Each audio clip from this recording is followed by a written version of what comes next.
Praise the Lord. இன்னைக்கு நம்ம 40 days பிரேயர்ல டே 38ல இருக்கிறோம். இன்னைக்கு நம்ம பார்க்க வேண்டிய வசனம் என்ன அப்படின்னா சங்கீதம் 115ஆம் அதிகாரம் 12ஆம் வசனம். எல்லோரும் என்னோட சேர்ந்து இந்த வசனத்தை வாசிக்கலாம். கர்த்தர் நம்மை நினைத்திருக்கிறார், அவர் ஆசீர்வதிப்பார். ஆமீன். ஆமாங்க, இன்னைக்கு இந்த வசனத்தை தான் நம்ம தியானிக்க போறோம். இதுல என்ன தியானிக்க போறோம் அப்படின்னா, கர்த்தர் நம்மளோட காத்திருப்பின் முடிவுல நம்மளை நினைப்பாருங்க, நினைச்சு ஆசீர்வதிப்பாரு. என்னடா இது வரைக்கும் நம்மளை நினைக்கவே இல்லையா அப்படின்னு கேக்குறீங்களா?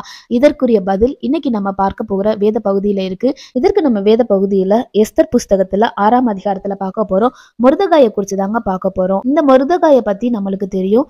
எஸ்தரை இவங்க தான் சின்ன பிள்ளையில இருந்து எடுத்து வளர்த்தவங்க. எஸ்தர் அரண்மனைக்கு போன பின்னாடி அரண்மனை வாசல்லையே மொர்தெகாய் இருந்தாங்க. ஏதாச்சும் எஸ்தருக்கு நேரிடுமா அப்படின்னு சொல்லிட்டு அங்கேயே இருப்பாங்க. சோ அப்படி அரண்மனை முற்றத்துல மொர்தெகாய் இருக்கும்போது அங்க ராஜாவை கொலை செய்யறதுக்கு 2 பேர் வராங்க. அங்க ராஜாவை கொலை செய்யறதுக்கு 2 பேர் பிளான் பண்றாங்க. இத மொர்தெகாய் கேட்டு எஸ்தர் இடத்துல சொல்றாங்க. எஸ்தரும் ராஜாவி இடத்துல சொல்லி ராஜாவோட உயிர் காப்பாற்றப்படுது. இந்த காரியத்தை ஒரு புஸ்தகத்துல எழுதி வைக்கிறாங்க. இதுக்கு உரிய பலனை மொர்தெகாய்க்கு ராஜா கொடுக்கவே இல்லை. அதை குறிச்சு நினைக்கவும் இல்லைங்க. ராஜாவோட உயிர் ஒருத்தவங்களால காப்பாற்றப்படுது அப்படின்னா அவங்களுக்கு நிறைய வெகுமதி கொடுப்பாங்க, நிறைய கனங்கள் கொடுப்பாங்க. ஆனா எதுவுமே இங்க மொர்தெகாய்க்கு கொடுக்கப்படவே இல்லைங்க. இருந்தாலும் மொர்தெகாய் அதை குறிச்சு கவலைப்படவே இல்லை. எஸ்தருக்காக அரண்மனை முற்றத்துல தொடர்ந்து இருக்கிறாங்க. அரண்மனைக்கு ஆமான் வராங்க. ஆமான மொர்தெகாய் வழங்கவே இல்லை அப்படின்ற காரணத்தினால மொர்தெகாய் மேல ஆமானுக்கு ரொம்ப வஞ்சகம் இருக்கு. அது மட்டும் இல்லாம மொர்தெகாயை அழிச்சா மட்டும் பத்தாது, அவனோட இனத்தையே அழிக்கணும் அப்படின்னு சொல்லிட்டு ஒரு பிளான் போடுறாங்க. பிளான் போட்டு ராஜா இடத்துல தந்திரமா அந்த முத்திரையை வாங்கி யூதர் குலத்தை அழிக்கிறதுக்காகவே ஆமான் பிளான் போடுறாங்க. இந்த காரியங்கள் எல்லாமே தெரியும். சோ அப்படி யூத குலத்தையே அழிக்கிறதுக்கு திட்டம் போட்ட பின்னாடி மொர்தெகாய் அந்த திட்டத்தை எஸ்தருக்கு அறிவிக்கிறாங்க. அறிஞ்சுக்கிட்டு எஸ்தரும் ராஜா சமூகத்துல போய் நின்று ராஜாவை விருந்துக்கு அழைக்கிறாங்க. ராஜா உடனே கூட ஆமானையும் அழைக்கிறாங்க.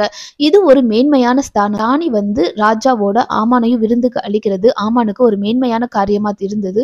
இருந்தாலும் இந்த மொர்தெகாய் பண்றதை பார்த்துட்டு இது எல்லாமே ஒண்ணுமே இல்லை, இந்த மேன்மையெல்லாம் ஒண்ணுமே இல்லை, அவனை ஏதாச்சும் செய்யணும் அப்படின்னு சொல்லும் போது ஆமானுடைய மனைவி சொல்றாங்க, அவனுக்கு பேசாம ஒரு தூக்குமரம் ரெடி பண்ணிருங்க, அவனை ஏதாச்சும் ஒண்ணு பண்ணிருங்க, அதுக்கப்புறம் நீங்க அந்த விருந்துக்கு நல்ல சந்தோஷமா போகலாம் அப்படின்னு சொல்லும் போது இந்த காரியம் அவனுக்கு நலமா தோன்றினது. சோ தன்னோட வீட்டிலேயே 50 முழ உயரமான ஒரு தூக்கு மரத்தை அங்க ரெடி பண்றான் மொர்தெகாயை தூக்கில் இடுறதுக்கு. இதை குறிச்சு ராஜாவிடத்துல உத்தரவு பெறணும், மொர்தெகாயை அந்த தூக்கு மரத்துல போடுறதுக்கு அப்படின்னு சொல்லிட்டு ராஜாவோட அரண்மனைக்கு ஆமான் போறாங்க.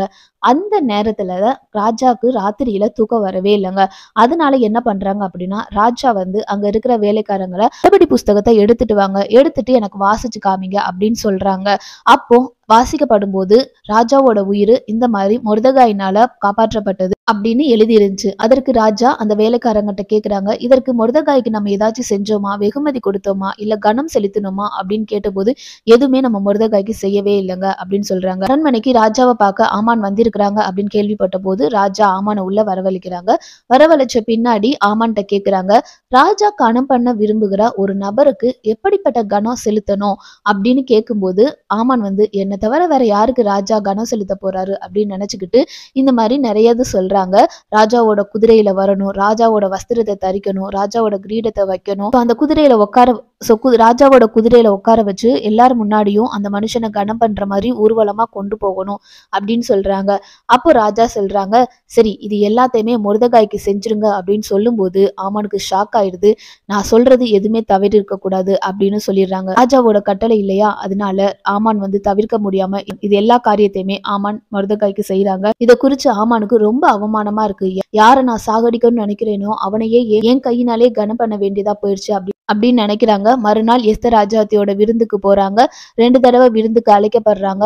கடைசியா அழைக்கப்படும் போது அங்க ஆமான் தன்னோட குலத்தை அழிக்கணும் அப்படின்னு நினைச்சுக்கிட்டு இருக்கிறாங்கன்னு ராஜாவுக்கு தெரிவிக்கப்பட்டது. அப்புறம் ஆமான் குடிச்சிட்டு அங்க இருந்தாங்க. ராஜா கோவமா வெளியே போயிடுறாங்க. இந்த செய்தியை கேட்டுட்டு எஸ்தர் ராஜாத்திட்ட ஆமான் மன்னிப்பு கேட்க வரும்போது அவளோட படுக்கையில விழுந்துடுறாங்க தவறி.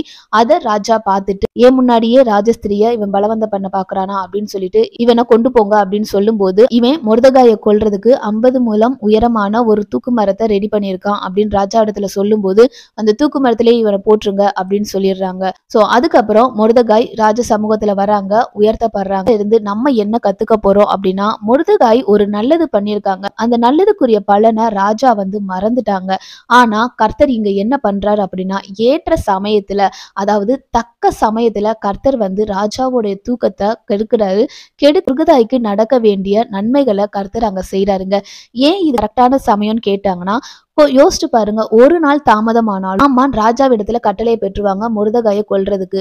ஏற்கனவே ராஜாவோட வார்த்தைகளை ராஜாவே மீற முடியாதுன்ற காரணம் இருக்கு. சோ அதனால ஒருவேளை ஆமான் அந்த கட்டளையை வாங்கிட்டாங்க அப்படின்னா கண்டிப்பா மொர்தெகாயை அவங்க கொலை செஞ்சிருவாங்க. ஒரு காரியம், அந்த இடத்துல மொர்தெகாயை சாவில இருந்து காப்பாத்திருக்காங்க. இரண்டாவது என்ன அப்படின்னா, இந்த நன்மைகள் நடக்கும்போது மொர்தெகாய்க்கும் எஸ்தருக்கும் எந்த சம்பந்தமே இல்லைன்னு எல்லாத்துக்கும் தெரியும்.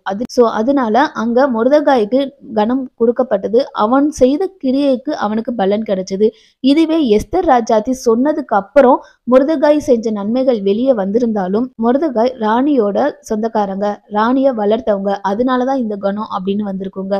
சோ இதுதான் ஏற்ற சமயம் சொல்றது. நம்ம செஞ்ச நன்மைகளின் பலனை கர்த்தர் நம்மளுக்கே தருவாருங்க, யார் மூலமாகவும் தரமாட்டாரு. அது மட்டும் இல்லாம நம்மள பகைக்கு யாராச்சும் நினைச்சிருந்தாங்க அப்படின்னு, சரி யார் நம்மளுக்கு கெடுதல் பண்றாங்களோ அவங்க மூலமாவே நம்மளை உயர்த்துவாருங்க. சோ ஏற்ற நேரத்துல தக்க சமயத்துல கர்த்தர் நம்மளுக்கு ஒரு நன்மையை செய்வாருங்க. இதுதான் கர்த்தர் மொர்தெகாயை நினைச்சாரு. எப்போ நினைச்சாரு அப்படின்னா, அவனுக்கு எந்த நேரத்துல கொடுக்கணும்னு நினைச்சாரோ அப்ப நினைச்சாரு, கர்த்தர் ஆசீர்வதிச்சாருங்க. அதே போலதான் கர்த்தர் நம்மளுக்கு கொடுக்க வேண்டிய பலனை கொடுக்கணும்னு இப்போ இந்த காத்திருப்பின் காலத்தின் முடிவுல நினைக்கிறாரு. நினைச்சதுனால கர்த்தர் நம்மளை ஆசீர்வதிப்பாருங்க. இது வரைக்கும் கர்த்தர் நம்மளை நினைக்கலையா அப்படின்னு கேட்டீங்கன்னா, கர்த்தர் நம்மளை டெய்லியும் நினைச்சுக்கிட்டு தான் இருக்காரு. ஆனா நம்மளுக்கு தர வேண்டிய அந்த நன்மைகளை கர்த்தர் கொடுக்கணும் அப்படின்றத நினைச்சிட்டாரு அப்படின்னா கண்டிப்பா அதுக்கப்புறம் டிலே இருக்கவே இருக்காதுங்க. இதுக்கு முன்னாடி கர்த்தர் வாக்குத்தத்தம் கொடுத்திருப்பாரு. ஆனா நம்மளுக்கு அந்த வாக்குத்தத்தம் நிறைவேறதுக்கான காலதாமதம் ஆயிட்டே இருக்கும். ஆனா நான் கொடுக்க போறேன் அப்படின்னு கர்த்தர் நினைச்சிட்டாரு, சொல்லிட்டாரு அப்படின்னா கண்டிப்பா அதுக்கப்புறம் நோ மோர் டிலேங்க. கர்த்தர் ஆசீர்வதிப்பாருங்க. நிறைய இடத்துல நம்ம பார்த்திருக்கோம். ராகேலை கர்த்தர் நினைவு கூர்ந்தார், அதுக்கடுத்து யோசேப்பை தந்தார். அன்னாளை நினைவு கூர்ந்தார், சாமுவேலை தந்தார். இதே போலதாங்க கர்த்தர் நம்மளை நினைச்சிட்டார் அப்படின்னா கண்டிப்பா அதுக்கப்புறம் ஆசீர்வாதம் தான். சோ கர்த்தர் நம்மளை நினைச்சிருக்கார், நம்மளை ஆசீர்வதிப்பார். விசுவாசிப்போம். இந்த காத்திருப்பின் காலத்தின் முடிவுல கர்த்தர் நம்மளை நினைந்தருளினார் என்று அறிக்கையிட்டு அவருடைய சமூகத்துல காத்திருப்போங்க. கர்த்தர் இந்த வார்த்தையின் மூலமாக நம்மளை ஆசீர்வதிப்பாராக. ஆமீன். எல்லாரும் என்னோட சேர்ந்து ஜெபிக்கலாம். அன்புள்ள இயேசப்பா, இந்த நாளிலும் நீங்க பேசின உங்களுடைய வார்த்தைக்காக நாங்க நன்றி செலுத்துகிறோம். தகப்பனே, எங்களோட காத்திருப்பின் காலத்தின் முடிவுல கர்த்தர் நீர் எங்களை நினைச்சிட்டீங்கப்பா. நீங்க நினைச்ச பின்னாடி எங்களை ஆசீர்வதிக்க போற கிருபைகளுக்காக நன்றி செலுத்துகிறோம் சுவாமி. இதுக்கப்புறம் நீங்க தாமதம் இல்லைன்னு நீங்க சொல்றதற்காக நன்றி செலுத்துகிறோம் டாடி. கூட இருங்கப்பா, வழி நடத்துங்க. இயேசுவின் நாமத்திலே ஜெபிக்கிறோம் ஜீவனுள்ள நல்ல பிதாவே, ஆமீன். God bless you. Jesus loves you.